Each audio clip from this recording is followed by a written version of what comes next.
নমস্কার বন্ধুরা, welcome to Risha বিশ্বের শর্টস। আজ দেখো তোমাদের সঙ্গে শেয়ার করব ডিম বিরিয়ানি রেসিপি। এই রেসিপি কীভাবে তৈরি করলাম প্রথম থেকে শেষ পর্যন্ত দেখো।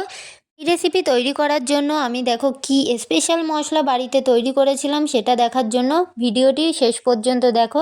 ডিম বিরিয়ানি তৈরি করার জন্য প্রথমে ডিমগুলো সিদ্ধ করে নেব। ডিমগুলো সিদ্ধ করে নিয়েছি এবং তার সঙ্গে যে কিলো চাল নিয়েছিলাম সেই চালটা 30 মিনিট ভিজিয়ে রেখেছিলাম।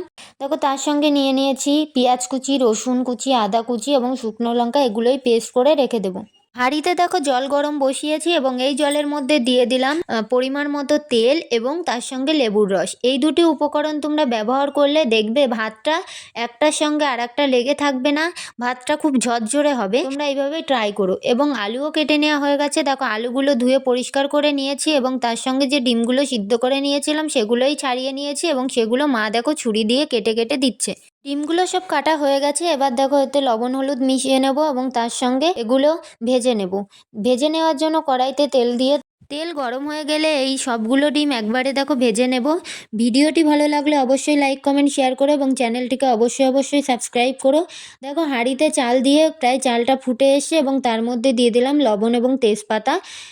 একদিকে ভাত রান্না হচ্ছে এবং অন্যদিকে যে আলুগুলো কেটে রাখা হয়েছিল সেগুলোই লবণ হলুদ মাখিয়ে ভেজে নেওয়া হচ্ছে। এইগুলো ভালো করে ভেজে নিচ্ছি। ভাত প্রায় হয়ে এসছে।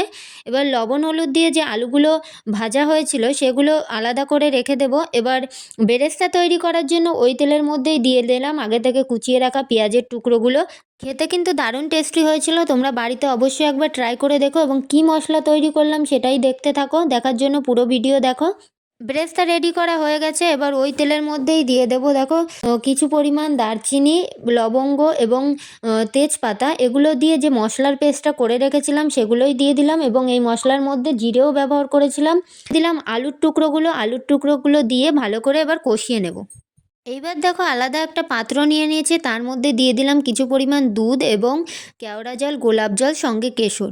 এগুলো দিয়ে আলাদা করে ঢেকে রাখলাম এবং তার সঙ্গে আলুগুলো যে কষিয়ে নিয়েছি তার মধ্যে দিয়ে দিলাম জল এবং জল দিয়ে এর মধ্যে দিয়ে দিয়েছি পরিমাণ মতো হলুদ এবং লবণ। এদিকে আমাদের ভাত রান্না হয়ে গেছে। ভাত রান্নাটা আলাদা করে রেখে দিয়ে এই যে গ্রেভিটা তৈরি করছিলাম তার মধ্যে দিয়ে আগে থেকে ভেজে রাখা ডিমগুলো। আমাদের গ্রেভি রেডি করা হয়ে গেছে। এবার ভাতটা আমরা দমে বসানোর জন্য রেডি করে নেব। তার জন্য ভাত দিয়ে তার উপর ব্রেস্তা দিয়ে দিলাম এবং মশলাগুলো দিয়ে দিলাম। স্পেশাল মশলা ব্যবহার করলাম, তার সঙ্গে এভারেস্ট এবং সানরাইসের বিরিয়ানির মশলাও আমরা দিয়েছিলাম। এবার আগে থেকে যে কেশরটা ভিজিয়ে রেখেছিলাম সেটাই দিয়ে দিলাম, সঙ্গে দিয়ে দিলাম আতর এবং গ্রেভিটা, ডিম দিয়ে রান্না করা গ্রেভিটা আমরা দিয়ে দিলাম একে একে। ভিডিওটি ভালো লাগলে অবশ্যই লাইক কমেন্ট শেয়ার করো এবং চ্যানেলটিকে অবশ্যই সাবস্ক্রাইব করে পাশে থেকো। আমরা সব কিছু রেডি করে নেওয়া হয়ে গেছে। প্রথমেই বলেছিলাম কি স্পেশাল মশলা ব্যবহার করেছিলাম সেটা সেটা তৈরি করার জন্য আমি নিয়ে নিলাম দারচিনি, লবঙ্গ, তারাফুল এবং সঙ্গে জায়ফল ও জয়িত্রী, সঙ্গে ছিল জিরে। এগুলো দিয়ে ভালো করে ভেজে নিলাম। ভেজে নিয়ে আমি এটা পেস্ট করে নেব। তোমরা এই মশলাটা ব্যবহার করার জন্য একবারে মশলাটা তৈরি করে সংরক্ষণ করে রেখে দিতে পারো। আমাদের সব কিছু রেডি করে এবার দমে বসিয়ে দেবো। তোমরা বাড়িতে অবশ্যই এইভাবে ট্রাই করো। রেসিপিটি কেমন লাগলো অবশ্যই কমেন্ট করে জানিও।